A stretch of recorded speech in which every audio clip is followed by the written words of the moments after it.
আসসালামু আলাইকুম, welcome back to my channel Sumi রান্নাঘরে সবাইকে স্বাগতম। তো প্রতিদিনের মতো নিয়ে এলাম আজকেও একটা দারুণ সুন্দর নাস্তা রেসিপি। এটা ভাতের সাথেও খেতে পারেন বা চায়ের সাথেও খেতে কিন্তু অসাধারণ হবে। তো আজ করব একটু স্বাস্থ্যকর একটা পাতা দিয়ে রেসিপিটি। তো চলুন বন্ধুরা আজকে রেসিপিটি শেয়ার করা যাক। তো এখানে আমি মসুর ডাল নিয়ে নিয়েছি। আর এই যে একটা পাতা, এটাকে কে কে কি নামে ডাকে তা তো আমি জানি না। আমরা এখানে এটাকে আগের জালের পাতা বলে থাকি। তো এটা পেটের অসুখের জন্য অনেক বেশি কার্যকরী, খুব ভালো পাতা। এটা পেটের ব্যথাটা একদম সেরে যায়, গ্যাস টেস থেকে মুক্তি মিলে। তো অনেক সুন্দর একটা ফ্লেভার কিন্তু এটার, স্মেলওটা কিন্তু দারুণ। তো এটা দিয়ে আজ ডালের এই বড়াটা করব। তো এদিকে ডালটা আমি ভালো করে ধুয়ে নিলাম, এবার মিক্সি জারের মধ্যে নিয়ে নিয়েছি। এবার কয়েকটা রসুন দিয়ে দিলাম, আর সঙ্গে দিয়ে দেব 4-5টা শুকনো লঙ্কা দিয়ে এটাকে খুব সুন্দরভাবে আমি একটু ম্যাশ করে নেব। তো এদিকে পাতাটাকে এভাবে কুচি কুচি করে কেটে নিয়েছি, আর বড় সাইজের একটা পেঁয়াজও নিয়ে নিলাম, আর 3-4টে কাঁচা লঙ্কাও নিয়ে নিলাম। এটা জালটা আপনাদের স্বাদ মতো দিয়ে দেবেন। আর এদিকে দেখুন আমার একদম মসুর ডালটা মিক্সার করা হয়েছে। এবার এটাকে নামিয়ে দিব। তবে একটু দেখবেন ডালের যাতে একটু ভালো করে ব্লেন্ডটা না করে একটু দানা দানা ভাব থাকলে কিন্তু খেতে অসাধারণ হয়, একদম মুচমুচে হয়ে যায়। তো এক এক করে ডালটাকে ভালো করে মিক্সি থেকে উঠিয়ে নেব।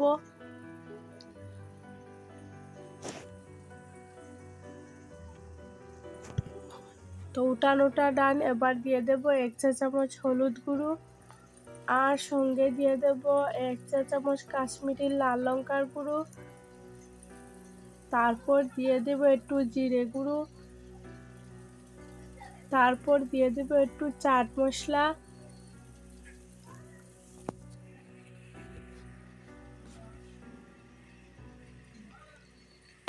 দিয়ে এটা চাট মশলাটা দিয়ে খুব ভালো করে হাতের দ্বারা এটা খুব সুন্দরভাবে আমি মাখিয়ে নেব। পরিমাণ মতো লবণটাও অ্যাড করে দিয়ে দিলাম। এবার দিয়ে দেব কিছু কর্নফ্লাওয়ার। তো এখানে আমি 2 চামচের মতো কর্নফ্লাওয়ার দিয়ে দিয়েছি। এবার এটা হাত দিয়ে খুব সুন্দরভাবে একটু চটকে চটকে মেখে নেব। তো একটু সময় নিয়েই মাখাটা করবেন, খুব সুন্দরভাবে মাখিয়ে নিলে দারুণ সুন্দর হবে খেতেও কিন্তু। তো খুব ভালো করে এটাকে মাখিয়ে নেব।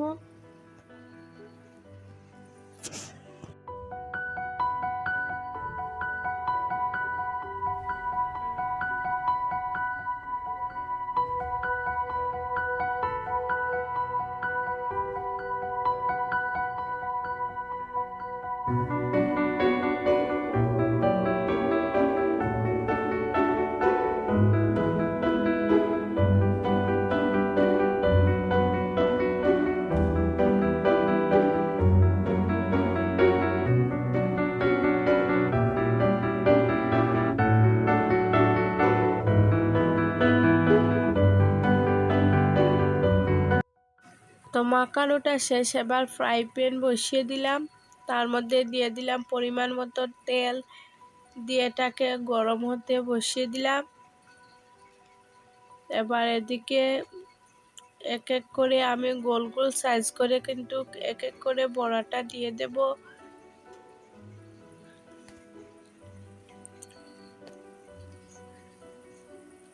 তো খুব সুন্দরভাবে এটাকে দিয়ে দেব। আমি এটাকে গোল গোল করে নিয়ে নিয়েছি, আপনারা চাইলে যে কোনো শেপে কিন্তু দিতে পারেন। তো এই রেসিপিটি অনেক মজার একটা রেসিপি। এই যে পাতা দিয়ে কিন্তু যে কোনো মাছের সাথে খেতে কিন্তু অসাধারণ লাগে। তো এক এক করে এদিকে বড়াটা আমি উল্টে দেব, যাতে দুনো পাশ খুব সুন্দরভাবে ফ্রাই করা হয়ে যায়। তো চুলার আঁচটি একদম মিডিয়াম লোতে রেখে কিন্তু এটাকে ভাজবো। তো একদম ভিতরটাও কিন্তু খুব সুন্দরভাবে সেদ্ধ হবে। তো এদিকে ভাজাভাজির পর্বটা শেষ, এবার এটাকে উঠিয়ে নিলাম। তো রেসিপিটি কেমন লেগেছে আপনাদের কাছে অবশ্যই কমেন্ট করে জানাবেন।